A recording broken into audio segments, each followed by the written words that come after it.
From Mexico to Louisiana, the Red River down to the Laguna Madre, Texas is one big playground. Join us as we take you on some of the best outdoor adventures the Lone Star State has to offer.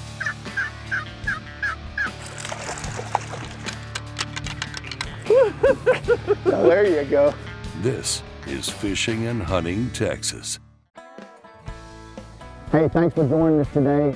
I got a great friend of mine, Frank Talley, Lake Fairfield, pre-spawn fishing. What do you think? Hey, we're gonna go out there. You know, water's been cold, got a little bit of bad weather that just blew through, but it should be pre-spawn. We're gonna see if we can find them in the grass. I mean, it's like the only winter Texas has really had, but I think we're gonna catch some big ones today. It ought to be really good. Oh, I'm excited. Let's do it. Let's do it. Thanks for joining us. This is Fishing and Hunting Texas.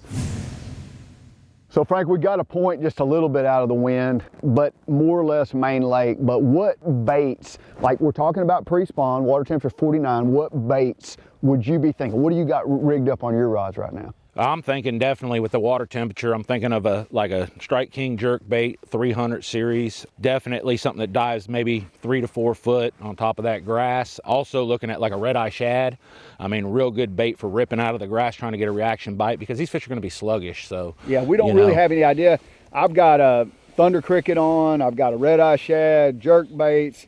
You and I both are thinking pre-spawn, there's going to be some kind of hard bait we're going to catch some fish on. Yeah, exactly, because we're trying to cover water too. You know, we got to also find out where there's a concentration of fish, and then once we find those, maybe we can slow down, maybe throw a cutter worm or something like that through the grass. Let's do it. All right. We get out there and we start fishing, and I mean, you know, the excitement of the day, fishing in the pre-spawn, fishing a lake that I know's got big fish. And I'm thinking to myself, you know, we should be catching them. But a lot of times what happens is that, you know, it's gonna take some time getting into it. You gotta get a bite. We tried the outside edge of the grass. The grass went out to about anywhere from 7 to 10 feet. And a lot of times when the water's cold, that's where you'll start. You'll start on that outside edge. The fish could have been out in the middle, but when you're fishing a grass lake in the pre-spawn, grass is where you're gonna start. On a jerkbait. We've been sitting here trying to figure out what to catch one on, and we hadn't had any bites, but there's our first one. And we've seen fish chasing our bait on LiveScope, but this is the first legitimate bass we've caught, and it's a start. And basically on the outside edge, Frank, throwing a jerkbait. And so, Strike King, I'm throwing a J300, and well, it's a start. It's a start, that's right. I mean, to unlock the puzzle, you got to get a bite. That's right. That's exactly right. I mean, you can go all day long saying, oh, we're going to get them, and you will, hopefully, but the thing about it is you got to start somewhere. You got to get a bite, and then hopefully we're going to get another bite, and build on it and figure it out. I agree.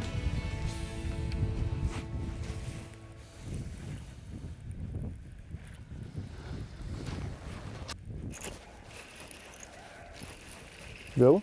Yeah, I feel like about a 2 or 3. Knocked a fire out of it. Well, they're fat, aren't they? Yeah, they're fat. All we got to do is get some long ones, and we're going to have some big ones. Healthy grass fish. Yeah. Got the front hook too. Not big, but yeah, there's 2 bites. So our boat's sitting in 8 feet, basically on the edge of the grass. That one was kind of in what feels like a little belly or a little drain or something. Maybe they want to start biting a little bit. He was in that clump. And he come up out of it. He chased it. There, I got him right there. He Got came him. back and got it. Nice. Oh, nice, good, better fish. A little better. I was just jerking it really slow because I had seen a fish. Oh, yeah, it's a little better one. I mean, I think that's kind of going to be a little bit of a sign of things to come. Yeah, I right there. agree. Yeah, he got the whole face full too. He did. He got it off really good. Just goes to show you too how healthy these grass lakes are. I mean, that fish is beautiful. That's the one thing about it is you wonder why we film all our shows on grass lakes. It's because That's where they're good. That's the good fishing is in the grass lakes. They're easy on the eyes, huh? Well, they're easier to catch, and well, there's just a lot of them. I mean, Yes. the bait's good. I mean, it does everything for them.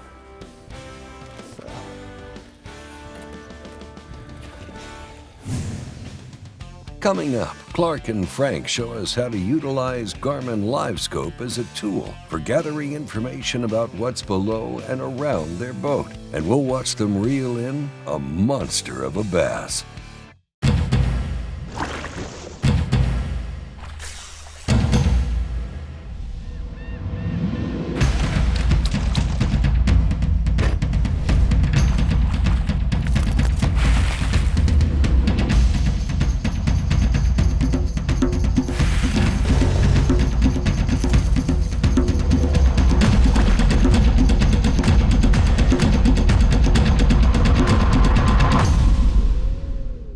You have a full-time job and you want to be a full-time angler. Don't waste time scouting. You want to catch fish. That's where Garmin comes in. Our mapping with Navionics data lets you see more detail than the fish do. It's kind of a big deal. Oh, and our industry-leading live sonar is so crisp and clear you'll think you jumped in. You're welcome. Now if only we had a powerful, efficient, whisper-quiet trolling motor. Actually, we do. It's called Force. We knew you'd like that. Less time finding, more time catching fish. Only with Garmin. When there's miles of water in front of you and hundreds of feet below, you need a boat with the chops to dominate, no matter the conditions. With the strength and technology to overcome the elements and the competition. Ranger Boats, still building legends, one at a time. Welcome back to Fishing and Hunting, Texas. You know, Garmin LiveScope is another technology. I mean, it's amazing. It can see things that we never thought we'd see, but for me, it's just another information gatherer. You know, with LiveScope, we figure out that, I mean, a lot of times there's fish following our baits, and we would have never known it before. I mean, had like no idea. For like years, I mean, you know, because you're like, well, they're just not in this area, or, Right. you know, they don't want this, basically it's always been, they don't want, you know, they're not here. They're just not here, but come to find out they're here. It's just whether they're willing to bite, what you have, you know, what you're throwing, the depth. But to watch them sit there and interact with your bait, it's crazy. It is, but we don't always use, I mean, people think that we use LiveScope to target fish, and it does happen from time to time. I mean, there's no doubt. You can see a fish, like on my jerkbait right there, he came up on it, but most of the time it's little clues, cover, how deep something is, if a fish is even reacting to your bait, how deep your bait goes. There's all kinds of little clues you get from it. No doubt. And like today we're fishing this grass lake, and I mean, it's so awesome to be able to pan that transducer and see right where that edge is, that defined edge, because that's where we've caught all our fish, is right on the edge of this grass. Right on the edge. So I mean, LiveScope is great. You can see fish, and yeah, it'll help you catch an extra fish. But it's just about all the information it gives you. As you pan out there, you can see exactly what's in front of you. Pretty amazing. Speaking of using Garmin LiveScope as a tool to see everything happening around the boat, Clark is keenly watching the screen as a bass closes in on his bait. Got him. He's ready to get it right there. I was just sitting there watching him. This feels big. There was about 5 or 6 of them. He's out. And, oh, yeah. They're pretty big. Yeah. I mean, that was amazing. Oh, come on. Why does he have to go straight under the boat?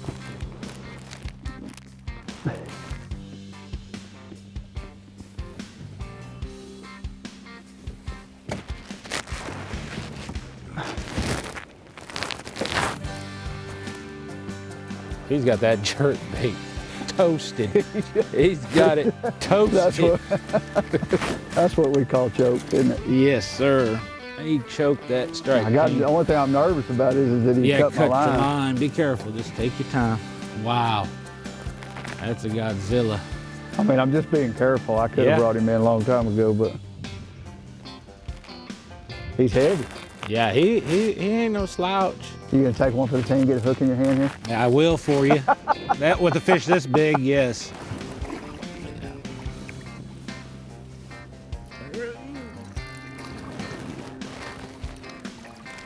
Ooh, that's a nice one, isn't it? Way to go, Clark. Way to go. Oh, that's a big fish. That's a big one. That's a monster. Oh my gosh. That's Wow. too cool. Good job. Way to Didn't hurt him go. a bit. No, you didn't. We are gonna take a couple pictures of him and then we'll let him go. 8 1/4, 831. 8 1/4. Way to go, Clark. Give me another one, dude. Way to go. That's too cool. I mean, that's why we do this. That's right. That's why you pre-spawn bass fish in Texas, that's for sure. Yeah, that fish, he was out there on the edge of that point, and I had seen a lot of fish on LiveScope. So, and they're coming out to my bait, and they're coming out to my bait, but finally there was a little pod of them. And so maybe that's what it takes is competition. Sure. I mean, you know, like more than one fish. Sure. Because, you know, when you get more than one, then, you know, one goes for it, one flinches a fin, the next one moves a little farther, and then all of a sudden, Yeah, right. and maybe that's what happened. I don't know. Bass are greedy. You Yeah, know? they are. They like to eat too. Let's do another.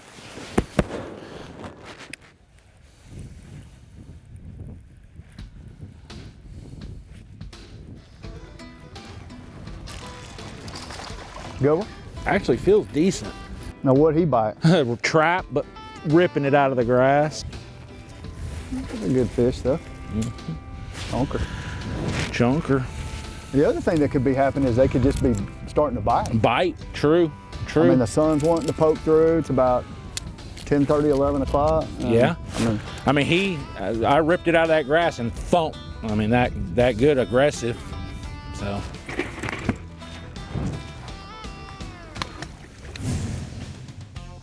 Clark and Frank have happened upon an area of the lake with active fish. Does this mean they've figured out what's making them bite, or will there be more mysteries to unravel? Find out after the break. Reliability. Yamaha is known for it. And it's something boaters value, because these days, few things are built to last. When we find something that is, we hold on to friendships, traditions, outboards, because every second on the water is sacred. If you count on having this time, you need an outboard you can count on to power it. That's why boaters choose Yamaha for the long run, for life, because reliability starts here. Pro-inspired, pro-designed, tested and proven by legends on the water, dominating the tournament trail for over 50 years.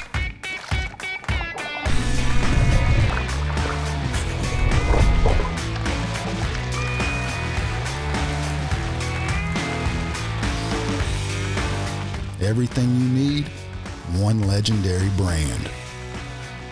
Strike King. Welcome back to Fishing and Hunting Texas. you know, Frank, we've caught some, and heck, caught a big one. It's not like things have gone bad, but that's one thing that we do. I mean, as professional anglers, we're always trying to figure out a better way, and it seems like that there is a better way. Yeah, no doubt. I mean, you know, we're catching them fairly consistently, but in the big scheme of things, we want to catch them better. And to be able to catch them better, we got to rotate through some baits, you know, whether it's the retrieve or, you know, the different style of bait. It's always something. In our minds, there's always a better way to catch the fish, no doubt. I mean, it's a good point for people at home, because the thing about it is if you really believe there's always a better way, you'll keep searching, you'll keep trying new baits, you'll try new colors, you'll try different actions, different cadences. I mean, how many times in a tournament does it happen that you've got the right bait on, but you just don't have the right cadence? That's so often. I mean, it's like those kind of things happen constantly, and you're always kind of searching for, you know, what's going to work the best. Just as Clark and Frank found a good rhythm of getting the fish to react to their baits, the bite slowed down once again. Frank has some unique theories on how to explain the pattern behind these bite windows they're experiencing. It's kind of like the majority of the people eat dinner at a certain time, and then you get those random people that eat dinner at 3 o'clock in the afternoon versus 5 o'clock. But I mean, are they the ones that are just bigger? I mean, what's the goal? Yeah, I mean, I don't know. I mean, I love your thought process here, but I mean, it's like, it seems like most of them want to eat at the same time. It's just not all of them. All of them, yeah.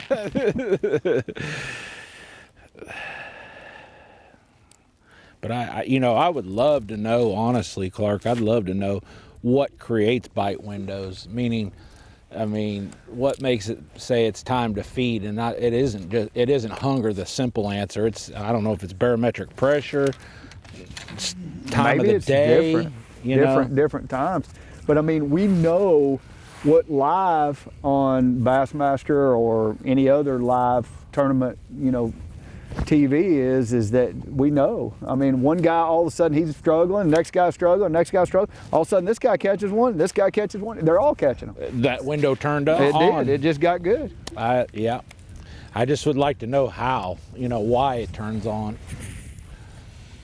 Crazy.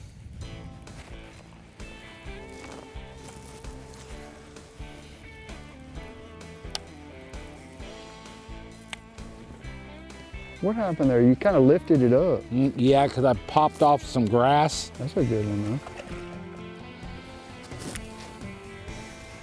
though. Ooh. That's a good one, though. Yeah. Look how pretty he is, Clark. A little gold. No, I know. I could tell in the water. I mean, that's a beautiful fish. Red-eye shad. Red-eye shad. Now, are you throwing a 2-tap or regular? This is a 2-tap here. And we've had a couple of bites here recently, so maybe we're picking up on another little bite window we talked about.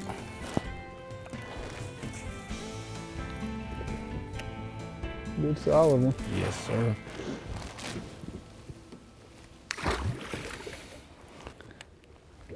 It just doesn't feel big. But it's a fish. Not a bad one, though. Not a bad one. Little butterball. Yeah, I mean, he is. He's one of those thick, fat, you just wish he was about 4 inches longer kind of fish. Pretty. That's a good one, though. Well, Clark, we keep working that little area of good looking grass that we found, and just working the edges of it, and it's produced with a couple of decent fish. It has. I mean, it feels like if they were to start biting, we would like sack them right there. That's what it feels like. I agree. We're catching them, but I don't know that we've seen the full potential of how good it maybe could be right there. He's fat. Golly. They're just so healthy. It's so amazing. I know we sound like a broken record, but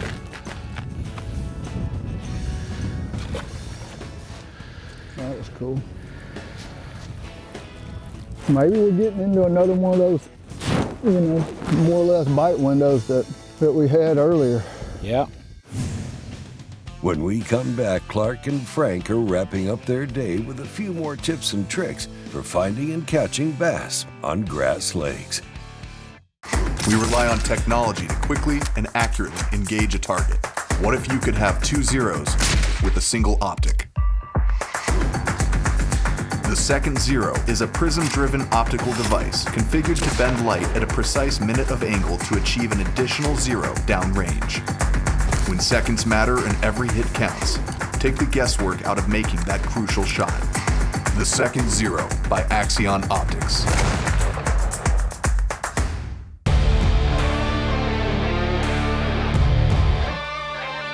From sun up to sundown, day in and day out, we work hard. We play hard. And to keep us going during those long hours, we demand performance.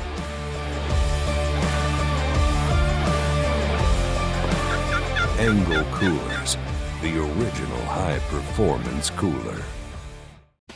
Welcome back to Fishing and Hunting, Texas. As we wrap up our day with Clark and Frank, let's take some time to learn about what they think gave them the biggest advantages on the water today. Oh, that's a good one. Now I wonder if there was more than one fish. Yeah, it could have been. I mean, he smacked it and then he let me get about 5 more cranks on it.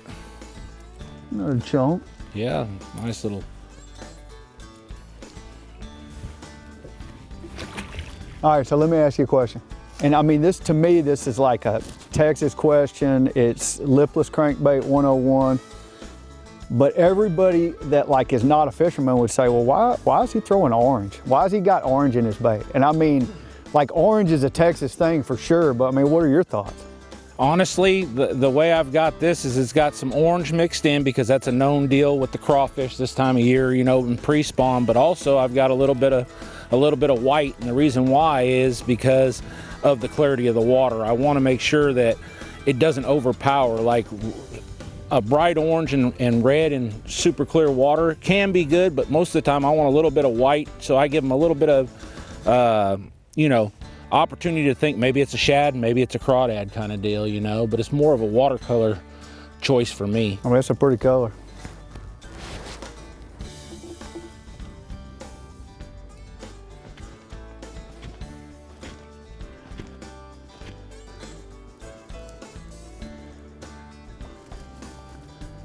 Not very big though. And one thing I hadn't really talked about in jerkbait fishing is rod selection. I use a 6'9" Johnny Morris Platinum Signature Series, and the thing about it is in a jerkbait rod, I don't want something really long and heavy. I want something light. The one I use is actually a medium action. See that little black spot right on the tip of his nose? I think that's cool. I like something 6'9" medium action, and it doesn't wear your forearm out. If you've got too big a rod and you're getting a lot of pressure in the muscles on your forearm, then you know your rod's a little bit too big and too heavy. You know, years ago we used like a pistol grip, like a 6.5 foot or even a 6 foot rod. But a lot of guys now are 6'6", 6'8", 6'9". This is a 6'9", and it doesn't wear my arm out. That's really important jerkbait fishing.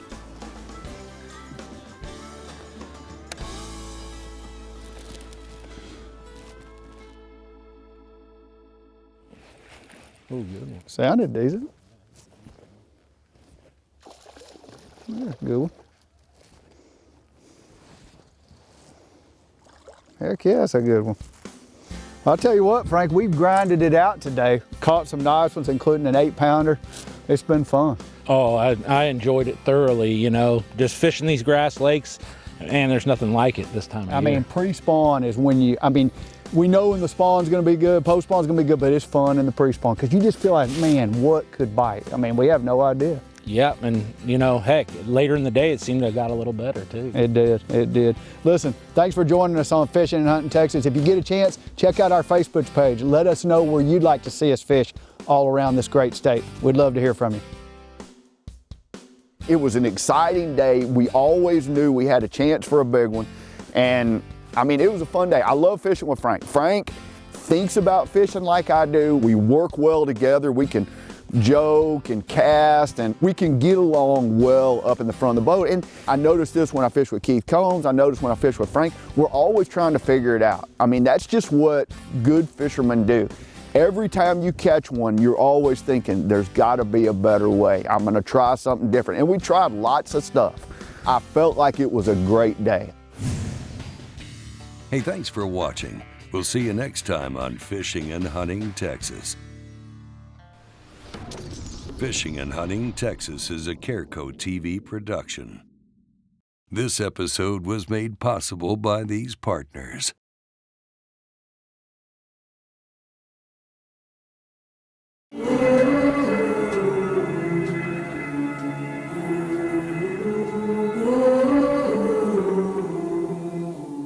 Things you let me see.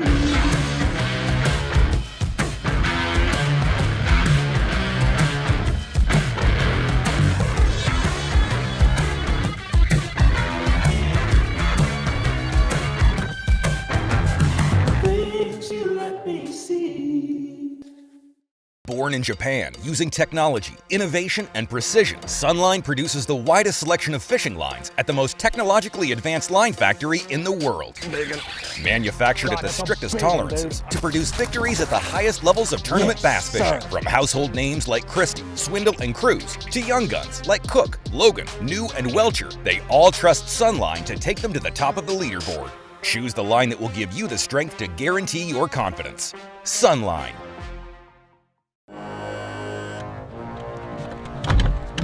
TH Marine has been producing top-of-the-line marine accessories to rig boats from transom to trolling motor for decades. From jack plates to fish care to LEDs, TH Marine has you covered.